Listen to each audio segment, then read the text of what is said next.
obviously a financial report came out that said that Kering's profits were down 45% in the first half of this year when compared to last year. So a lot of people were having conversations about why this is, because obviously the main reason is because Gucci sales figures haven't been great. And obviously Gucci is the biggest brand in Kering. Um, on TikTok, someone tried to argue with me that Balenciaga makes more money than Gucci, which I responded, look at the financial reports.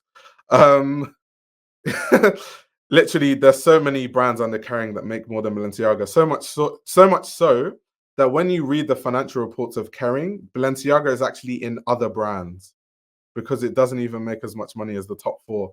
But anyway, the bad performance of Gucci was the discourse on social media and online. People talking about, Sabato's performance, which we've said earlier doesn't really make a lot of sense. Most of his stuff hasn't hit stores. They don't really have concrete sales figures like for a whole quarter from Sabato design clothes. So I find it kind of strange that he's being used as a guinea pig and, people are using him as the scapegoat for this whole issue. But yeah, based on that, what are your thoughts? Yeah, so one thing that I discovered in the past, like, let's say 6 months or so, was that regular people, like, like, I'm working like in fashion stores and like in and around up and amongst other like luxury goods and stuff like that. And the actual discourse from regular people, especially on the timeline, if you bring up Balenciaga, it's like, didn't they do that thing with the teddy bears and the children and shit and stuff like that? So Hmm. in general, what has happened is that we're seeing that people are pulling away from Balenciaga in some sense in terms of what what went on with um you know everything that's gone on there. So in general, that's one of those things. On the other side, like I I don't want to say it's the power of Alessandro Michele. However, I will put some credence to the homogenization of Gucci and Hmm. Bottega and things of that nature, right? So the new ethos as a whole is kind of going into a more linear, more homogenous sense of how people are actually, receiving not just Gucci, sorry, Gucci group, but Hmm. yeah, Karen's clothes and things of that nature. So I would say, like, the discourse, people are slightly misinformed on the numbers. Well, I say slightly, they're grossly misinformed on the numbers. Yeah, I Um, think people genuinely don't read the reports, which is why someone would literally think that yeah, Balenciaga makes more money than Gucci when Gucci makes so much more than Balenciaga. It's not even like close. it's not It's not close at even all. like remotely close. And there's a cultural phenomenon happening with how people care about Balenciaga today. And then there is just how the designs are perceived, right? So the other side of it is just as um fashion people will say they love what certain people are doing. Like, the one question we would always ask, like back when we were doing Hmm. the pandemic live streams, was, are you buying the clothes? Mm. And that's like the reason why that was even come to mind, because it was coming to mind prior to this conversation, right? When I brought up the pandemic live streams and I started seeing people list good quality brands, and I was like, do you own enough to say, like, what I'm saying, like, not to say that anyone's broke or Yeah. anything, but Yeah. it's difficult to own enough of a brand to say this place has good quality, you know what I mean? And for Mm. it to like have a group enough to have that. So, but I say all of that to say that for as much as the fashion community is saying that they love certain people's designs, what that the reception that has been going on so far for Karen is not a necessarily a positive one, if you catch my Yeah. drift. And the Yeah. And I numbers think, don't.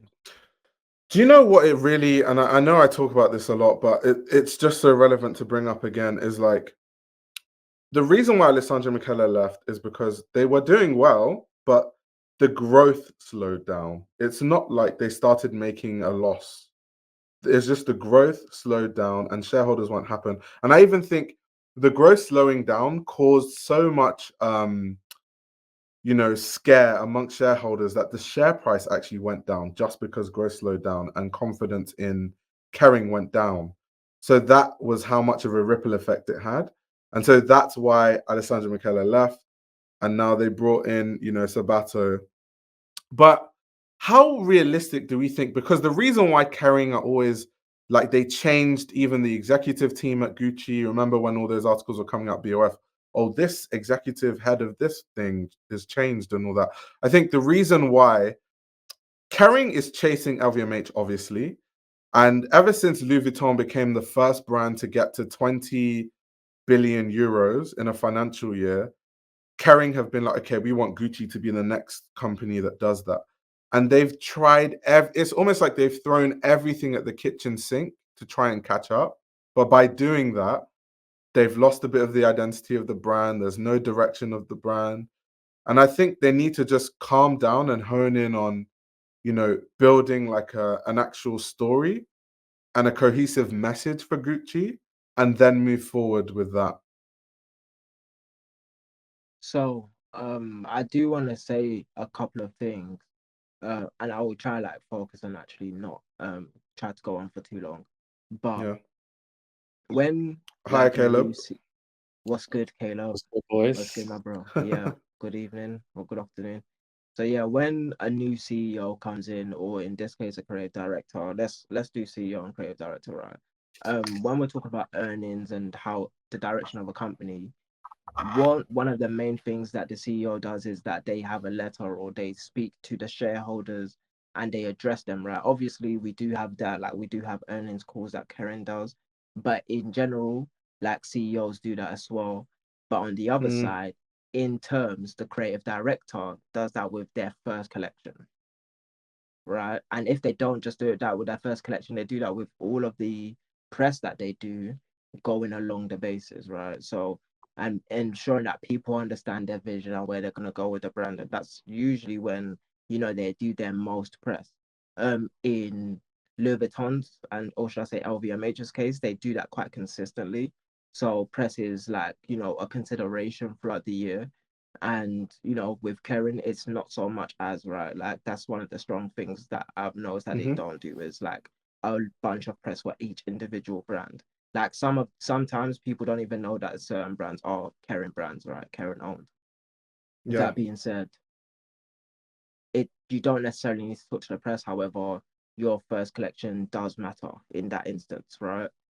And from what I'm gleaming is that the way that shareholders gain confidence is by the reception that people have Mm, to the first collections, which is why as a fashion community, our voices actually matter. How we receive them is, a temperature of what the shareholders will think. And yeah. then, that changes and affects the way that people think because, at the end of the day, the people that are buying the stock are human beings.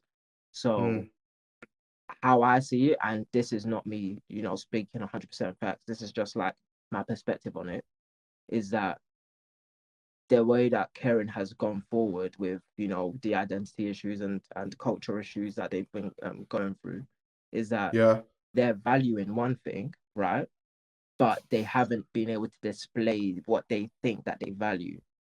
Yeah. And I think that's but you tell me what you think about that. Maybe we can talk about it. Yeah. What I wanted to do quickly is just like for context of like how important Gucci is to Kering, just kind of actually bring up the figures from their Q1 report. Because once again, like I said, I don't think too many people see these reports, which is fine by the way.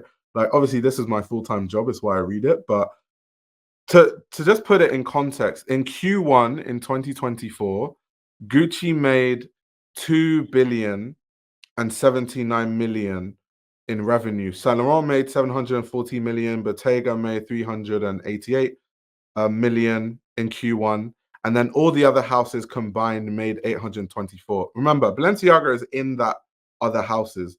So Balenciaga plus all the other houses at Kering are not even half of what Gucci made in Q1, just to show you like how monumentally different how much Gucci makes versus Balenciaga is. And you can see how clear Gucci is. Gucci made 2 billion in Q1 of 2024. The next best brand is Saint Laurent, which doesn't even make up to half, 740 million. So that's why when Gucci has a bad year, Kering has a bad year. That's why we say that, just to like add the context to it. One of the major things, see, like, I'm not really a numbers guy. Like, that's low-key more your thing. You're the one that did engineering. However, I Mm-hmm. am a data guy, right? And I like to analyze certain pieces of data. Like, and one of my things, especially with that data, understanding like the percentages, like, and at Mm, least, me taking my time to do all of that stuff is very, very valuable. And like you said, when Gucci has a bad year, Karen has a bad year, right? And the loss of confidence within, you know, Karen by the shareholders and the mm-hmm. people that are going to be buying into it is, something that affects all of the brands, and it has, I don't want to use trickle down because it's just a bad phraseology, but it has a ripple effect onto all of the other brands. And I think that that is quite important to see, because the way that, or should I say, how astronomically different Gucci is than all of the other brands, and how much it's treated is an extreme level of value that, like, the value Mm-hmm. proposition is just too high. Um, and like, I don't know whether you want to do this later or if you plan to, but to do a side by side on how Louis Vuitton is doing as well, and like Mm. how astronomically better it is, just Oh so yeah, we're LVMH understanding. makes way Yeah. more money. So that, Um, let me see their Q1 report actually, just so yeah. you can get the All right. figures Let up. me just say a couple more words about that then. And the penetration, like, I know we spoke about this last year, but there might be some new people. So the penetration that Louis Vuitton had into the China market and the East Asia market, as well as the massive, massive blow to Kering that Balenciaga had from the scandal that they went through, is extreme. Like, I I can only put it in so many words how Mm, important that was to the landscape. And people predicted this, even, like, I can't necessarily say we predicted this, but it was kind of written, like the writing was on the wall that something's going to happen to Balenciaga. We're not going to see it now, but it's going to happen. mm-hmm, And then it has happened to Balenciaga, but it also has happened to Corinne, in terms of how Alessandro Michele is left and all of these other things. Like, maybe there's even more reason that he left, because there was stagnation, and maybe he didn't want to work alongside people that would create things of that nature. But yeah, like, mm-hmm. for me personally, these things have a ripple effect, and you do see them a year later. So yeah, they need to fix up in in terms of like their penetration into new markets, and yeah, they were unable to do that. This YouTube channel runs on your support. If you want to support the channel, you can subscribe to my Patreon. You'll gain access to exclusive content that includes everything from my Patreon podcast, where I give a behind the scenes insight into the fashion industry, as well as a fashion book club where I review my favorite fashion books. You can also check out my fashion ebook, which highlights the best fashion journalists to follow, definitions of common fashion terminology, and how to determine what a good source of fashion information is. The links to everything are in the description below.